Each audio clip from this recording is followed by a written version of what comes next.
Hello everyone, Sakshi here. Today we will discuss about simple and condensed metal carbonyl cluster. Firstly, it is very important to know what is metal carbonyl cluster. A compound containing two or more metal जो आपस में metal bond के through bonded होते हैं. एक ऐसा compound जिसमें दो से ज़्यादा मेटल प्रेजेंट होंगे और वो आपस में मेटल मेटल बॉन्ड के थ्रू बॉन्डेड होंगे और जिसमें कार्बन मोनोऑक्साइड जिसे हम कार्बोनिल ग्रुप कहते हैं एज अ लिगेंड प्रेजेंट होगा. हम उसे मेटल कार्बोनिल क्लस्टर के नाम से जानते हैं. इसके जनरल फॉर्मूला की बात करेंगे तो MnCON. यहाँ पर N जो है नंबर ऑफ मेटल और नंबर ऑफ कार्बोनिल ग्रुप को शो कर रहा है. इसका एग्जाम्पल है Fe3CO12. Now we talk about simple carbonyl cluster.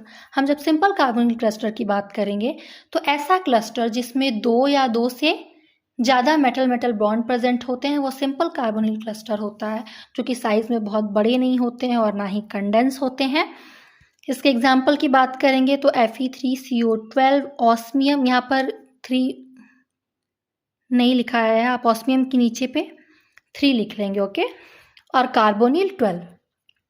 अब हम इसके स्ट्रक्चर के बारे में बात करेंगे. तो जब हम इसका स्ट्रक्चर देखते हैं तो Fe3CO12 जिसमें आयरन के तीनों एटम जो है वो एक ही प्लेन पर प्रेजेंट है और आप देखेंगे कि एक आयरन के साथ 4 कार्बोनिल ग्रुप और बाकी 2 के साथ 3 कार्बोनिल ग्रुप प्रेजेंट है और साथ में 2 आपको कार्बोनिल ब्रिजिंग भी दिखाई दे रहा होगा. अब यदि हम ऑस्मियम 3 कार्बोनिल 12 की बात करेंगे तो यहाँ पर तीनों ऑस्मियम एटम एक ही प्लेन पर प्रेजेंट है ट्रायंगुलर शेप में और तीनों के पास 4 कार्बोनिल ग्रुप प्रेजेंट है. आपको स्ट्रक्चर याद रखना मस्ट है. यदि आप एग्जाम में स्ट्रक्चर बना करके लिखते हैं तो आपको अच्छा नंबर मिलेगा. अब हम बात करते हैं कंडेंस कार्बोनिल क्लस्टर के बारे में. तो इस टाइप का जो क्लस्टर होता है वो स्मॉल क्लस्टर्स का कंडेंस फॉर्म होता है. इसे हम मेनली चीनी क्लस्टर के नाम से जानते हैं. यदि आप गूगल पे सर्च करेंगे और आप चीनी क्लस्टर के नाम से सर्च करेंगे तो आपको इसके बारे में अच्छा डिटेल मिलेगा. हम इसे मेनली 2 क्लास में क्लासीफाई करते हैं, होमोमेटेलिक कार्बोनिल क्लस्टर और हेट्रोमेटेलिक कार्बोनिल क्लस्टर. इसे हम होमोलैप्टिक और हेट्रोलैप्टिक के नाम से भी जानते हैं. अब हम देखते हैं होमोमेटेलिक कंडेंस मेटल कार्बोनिल क्लस्टर, जिसमें कि होमोमेटेलिक नाम से पता चल रहा है कि same type of metal atom present होंगे और जिसका एग्जाम्पल आपको स्क्रीन पर दिखाई दे रहा होगा. हेट्रोमेटेलिक इसके भी नाम से पता चल रहा है कि इसमें different type of metal atom present होंगे और इसका भी एग्जाम्पल आपको स्क्रीन पर दिखाई दे रहा होगा, जो कि सबसे most famous heterometallic condense metal carbonyl cluster का एग्जाम्पल है, जिसे हम हेट्रोलैप्टिक कंपाउंड के नाम से भी हेट्रोलैप्टिक चीनी क्लस्टर के नाम से भी जानते हैं. अब हम बात करते हैं the most famous condense carbonyl cluster, या फिर जिसे हम चीनी क्लस्टर भी कहते हैं, इस प्लैटिनम कार्बोनिल क्लस्टर, जिसका जनरल फॉर्मूला है platinum 3n carbonyl 6n2-. Mainly अब यहाँ क्वेश्चन ये अराइज होता है कि सिंपल एंड कंडेंस दोनों कार्बोनिल क्लस्टर में यदि more than 1 metal atom present है तो दोनों में डिफरेंस क्या है. तो इसका जो कैरेक्टरिस्टिक डिफरेंस होता है वो स्टिकी एंड का होता है.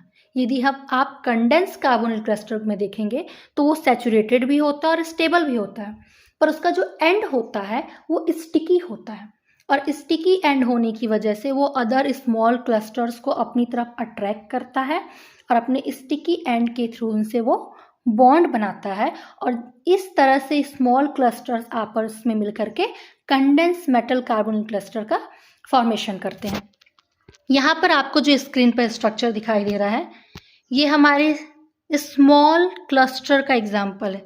आपको फॉर्मूले पे ही दिख रहा होगा प्लैटिनम 3, आपको यहाँ पर 3 प्लैटिनम दिखाई दे रहा होगा और साथ में आपको 6 कार्बोनिल ग्रुप भी दिखाई दे रहे होंगे.